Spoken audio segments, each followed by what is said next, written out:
build muscle naturally, fast? You guys are going to find out in today's video. Okay, so hi guys, my name's Caden Otter. My Instagram is @Otter. I've been training powerlifting and bodybuilding together for about 4 years now. I'll put up a photo somewhere on the screen. This was me 4 years ago, and this was me now. Number 1. Firstly, you need a training program that allows progressive overload. I find for the best progressive overload and the best way to build strength and size is a 4-week program or 4-week block that induces progressive overload. So this would start at, let's say you're doing lat pull down after you do deadlifts or something. You do this at RP6 in your first week, which means you'll have 4 reps left in the tank. And then we get throughout the blocks, so the second week would be 6 or 7 RP, which means we'll 3 or 4 reps left in the tank. And so again, week 3 would be RP7 or RP8, and then your last week would finish about RP8 or 9. This is the best way I find to make progress.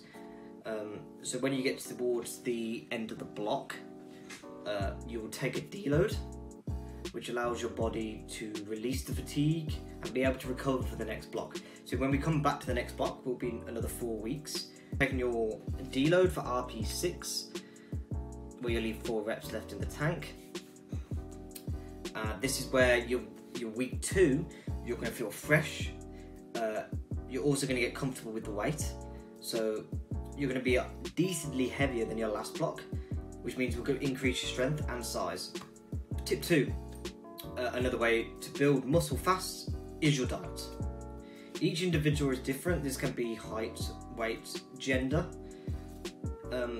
This can change your maintenance calories, or how much of a surplus you need to be in, or how much of a maintenance you need to be in.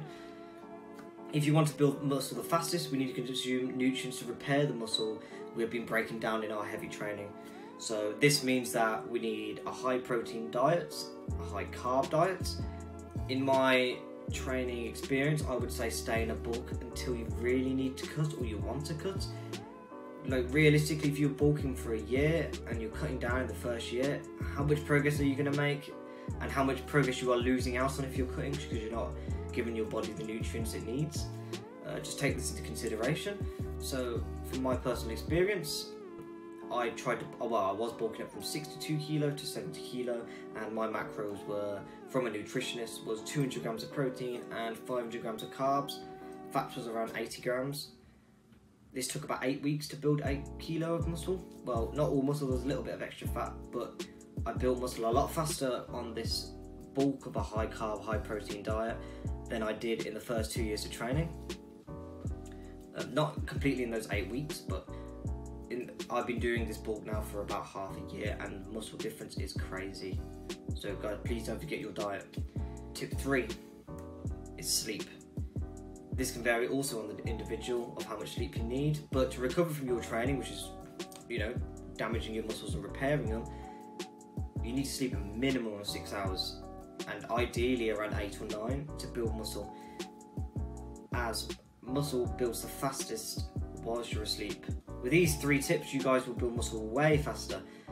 These are way more important than supplements, as these supplement companies are pushing out to these newcomers to the gym.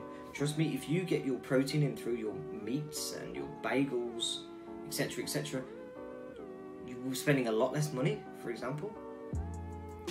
And you've got to think, what do supplements actually, what does it mean? Supplements is supplementing your diet that you can't get through food. So why are we looking at supplements when we can't even get our food correct and your diet correct first? Blows my mind. But if you guys look at your diet before you look at any kind of supplementing, the only supplement I would say to look at very good is going to be creatine, as it's very hard to get that through food, which you normally get through beef, steaks and things like that, and you have to have a lot of steak to hit that creatine limit. But yeah, please take into consideration supplements. They are good to supplement food you can't get in your diet, but if you can get it in your diet naturally, do that, it digests way better than like whey protein. If you can eat chicken, it's going to digest way better than whey protein, trust me. That's it for now, guys. If you can follow my Instagram @Otter, I do personal training and online coaching for bodybuilding, powerlifting and lifestyle at reasonable prices.